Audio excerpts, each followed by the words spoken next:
నేటి రాశి ఫలాలు మీనరాశి వారు ఈరోజు నూతన కార్యక్రమాలను ప్రారంభించి విజయవంతంగా పూర్తి చేస్తారు. అలాగే ఈరోజు బంధుమిత్రులతో గృహంన సందడిగా గడుపుతారు. అలాగే ఈరోజు ఆర్థిక పరిస్థితి మెరుగుపడి పాత రుణాలను తీర్చగలుగుతారు. ఇక ఈరోజు కలిగిన కొత్త పరిచయాలు ఏవైతే ఉన్నాయో అవి మీకు మరింత ఉత్సాహాన్ని ప్రోత్సాహాన్ని ఇస్తాయి.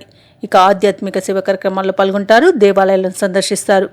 దేవాలయాలను సందర్శించినప్పుడు మీరు ముఖ్యంగా గుర్తుంచుకోవాల్సింది మీ ఇష్టదైవం యొక్క ఆరాధన అనేది మీకు మంచి చేస్తుంది కాబట్టి తప్పకుండా ఆ దిశగా ప్రయత్నించండి.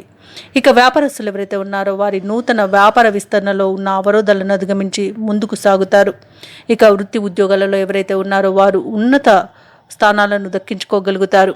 ఇక ఈరోజు మీనరాశిలోని రాజకీయ నాయకులకు ఊహించని పదవులు దక్కుతాయి. ఇక పోగొట్టుకున్న ధనాన్ని మీనరాశి వారు తిరిగి పొందగలుగుతారు. ఉద్యోగస్తులు ఎవరైతే ఉన్నారో వారు చాలా కాలంగా పోగొట్టుకుని ఉన్న ఉద్యోగాన్ని తిరిగి పొందగలిగే మంచి రోజుగా చెప్పవచ్చు. ఇక మీనరాశి వారు ఈరోజు స్థిరాస్తులను కొనుగోలు చేస్తారు. ఇక ఈరోజు మీనరాశి వారికి సంపూర్ణమైన ఆరోగ్యం సిద్ధిస్తుంది. ఇక వ్యవసాయదారులకు పంట లాభం కనిపిస్తుంది. విదేశాలలో విద్యాపరంగా, వృత్తిపరంగా, వ్యాపారపరంగా ఎవరైతే నివసిస్తున్నారో వారికి మంచి యోగదాయకమైన కాలంగా చెప్పవచ్చు. అక్కడి విద్యార్థులకి మంచి శుభ ఫలితాలు అయితే గోచరిస్తున్నవి. ఇక భూ క్రయ విక్రయాలలో ఎవరైతే ఉన్నారో వారికి మంచి లాభాలు అనేవి లభిస్తాయి. ఇక నిరుద్యోగులు ఎవరైతే ఉద్యోగ యత్నాలు చేస్తున్నారో వారికి నూతన ఉద్యోగం అనేది లభిస్తుంది. ఇక మీనరాశి వారు ఎవరైతే వివాహ ప్రయత్నం చేస్తున్నారో వారికి వివాహ సంబంధం అనేది కుదురుతుంది. ఇక ఈరోజు అందరిలోనూ మీ అభిప్రాయాన్ని వెల్లడించేంత మీకు మంచి రోజుగా చెప్పవచ్చు. అందరిలోనూ మీ అభిప్రాయాలను వెల్లడిస్తారు. ఇక ఆస్తి విషయాల్లో అగ్రిమెంట్లు చేసుకుంటారు.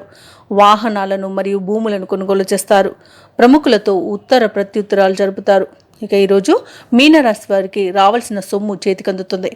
వ్యాపార వాణిజ్యవేత్తలు ఎవరైతే ఉన్నారో వారి యొక్క వ్యాపార లావాదేవీలన్నీ కూడా ఉత్సాహవంతంగా సాగుతాయి. మంచి లాభాలను గడిస్తారు. ప్రభుత్వ ఉద్యోగస్తులు ఎవరైతే ఉన్నారో వారికి అనుకూలమైన కాలంగా చెప్పవచ్చు. ఇక పారిశ్రామికవేత్తలు, క్రీడాకారులు ఎవరైతే ఉన్నారో వారు ఊహించనంత అభివృద్ధిని సాధిస్తారు. ఇక విద్యార్థులు మంచి అవకాశాలు పెరగడం వలన మరింత ఆనందంగా గడుపుతారు ఈరోజు. అలాగే మీనరాశిలోని మహిళలకి శుభవర్తమానాలు అనేవి అందుతాయి. మీనరాశి వారికి అదృష్ట రంగులు నలుపు, ఆకుపచ్చ, ప్రతికూలమైన రంగు తెలుపు, అదృష్ట సంఖ్య 4. ఈరోజు మీనరాశి వారు గణపతిని పూజించడం వలన మంచి శుభ ఫలితాలను పొందుతారు. అలాగే పనులలో వచ్చే ఆటంకాలని తొలగించుకోగలుగుతారు. ఈ వీడియో నచ్చినట్లయితే లైక్ చేయండి, షేర్ చేయండి, అలాగే సబ్స్క్రైబ్ చేయడం అస్సలు మర్చిపోవద్దు. అంతా శుభమే జరుగుతుంది.